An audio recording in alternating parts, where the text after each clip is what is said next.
अकलूज येथील उपजिल्हा रुग्णालयाशी संलग्न शासकीय एकात्मिक समुपदेशन व चाचणी केंद्राने दिनांक 16 ऑगस्ट 2024 रोजी 7 महिने गर्भवती असलेल्या पीडितेस ती HIV पॉझिटिव्ह असल्याचा खोटा व बेजबाबदार अहवाल दिला। या एका अक्षम्य चुकीमुळे एका निरपराध गर्भवती महिलेचा संसार उद्ध्वस्त झाला। त्या खोट्या HIV अहवालाच्या आधारे पतीने व सासरकडील मंडळींनी तिच्या चारित्र्यावर संशय घेतला। तिला घराबाहेर काढून पुन्हा नांदविण्यास स्पष्ट नकार दिल्यामुळे त्या पीडितेचा संसार उद्ध्वस्त होऊन ती व तिचे मूल कौटुंबिक सुखापासून दुरावले व पीडितेचे विनाकारण चारित्र्य हनन झाले। त्यामुळे महाराष्ट्र राज्य एड्स नियंत्रण संस्था मुंबई व जिल्हा शल्यचिकित्सक सोलापूर यांनी अधिकृत जाहीर पत्रकार परिषद घेऊन स्पष्ट करावे की संबंधित पीडिता या कधीही HIV पॉझिटिव्ह नव्हत्या व त्या पूर्णपणे HIV निगेटिव्ह असल्याचे वर्तमानपत्रातून जाहीर करण्यात यावे। तसेच पीडितेस झालेल्या शारीरिक, मानसिक, सामाजिक व कौटुंबिक नुकसानीबद्दल शासनाने योग्य नुकसान भरपाई द्यावी व उद्ध्वस्त झालेला संसार पुन्हा जोडण्यासाठी शासकीय यंत्रणांनी हस्तक्षेप करावा। असे न केल्यास 1 मे 2026 रोजी पीडिता तिच्या बाळासह मुख्यमंत्री कार्यालयासमोर आत्मदहन करणार असल्याची माहिती छावाचे ॲडव्होकेट योगेश पवार, पीडिता सुजाता विजय नलवडे यांनी पत्रकार परिषदेत केली। असं म्हणजे एका ठिकाणचं फक्त पॉझिटिव्ह होतं आणि निगेटिव्ह होतं असं नाही ना, हे शासनाचेच आहे। ह्याच्यात असं खोटं असं काय नाहीये। आणि जगामध्ये असं कोणतं औषध आहे, तुमचे काही व्यक्ती सांगतात की तुम्ही कंटिन्यू औषध खाता म्हणून तुम्ही पॉझिटिव्हचे निगेटिव्ह होता। असं काय औषध असेल तर सांगा, आहे तेवढे HIV पेशंट आपण त्या संबंधित सेंटरवर पाठवून घेऊ, बाबा तू पुण्याचं काम घे, पेशंट म्हणजे निगेटिव्ह होत असेल तर पाठवू त्यांच्याकडे आपण। ह्याच्यामध्ये असं दिसतं साहेब की ICPC सेंटर बंद होऊ नये म्हणून असे खोटे पॉझिटिव्ह पेशंट दाखवायचे। आता शासनाचे काही नियम आहेत का? पेशंट नसते तर ICPC सेंटर बंद होतात, अनुदान बंद होतंय।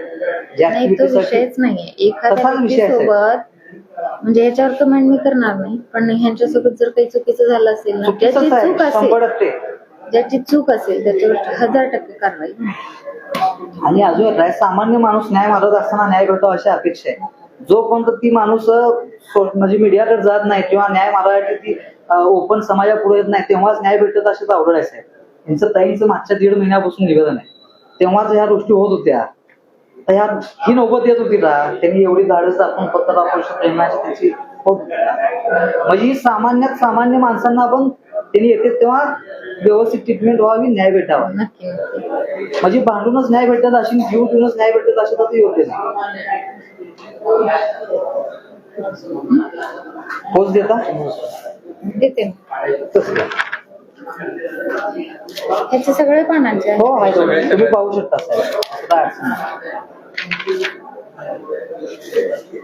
इतकुशेड पान पेजिंग मध्ये असंही नाही।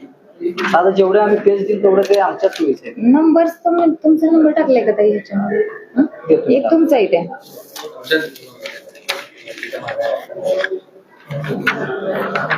ताईंचा आहे इथं साहेब, एक द्या ना अजून माझा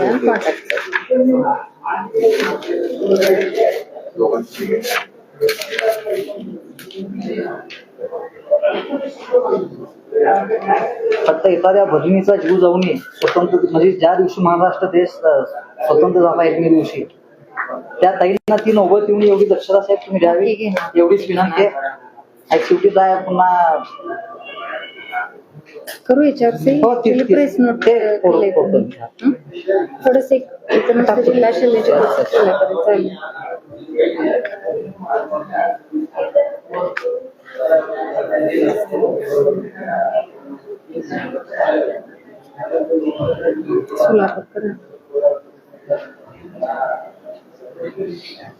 आणि हे तुमच्याकडचाच विषय आहे।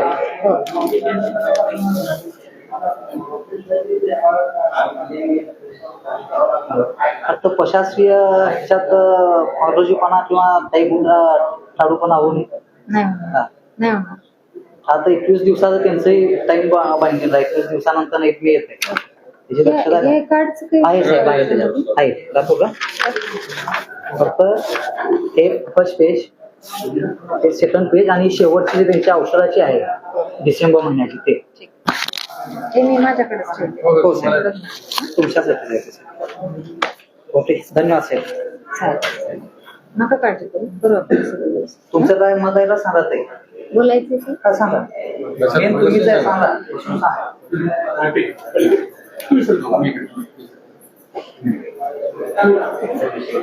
माझं इकडून या ना, इकडून म्हणजे बोलताना कळलं. माझं संसार जोडण्याचं हे करा. मोठ्याने सांगा. माझं संसार मोडलंय ते संसार तुम्ही हे करा आणि लेखीनामे आणि त्यांची माफी द्या आणि ठीक आहे, मानसिक स्थिती ठीक. धन्यवाद सर.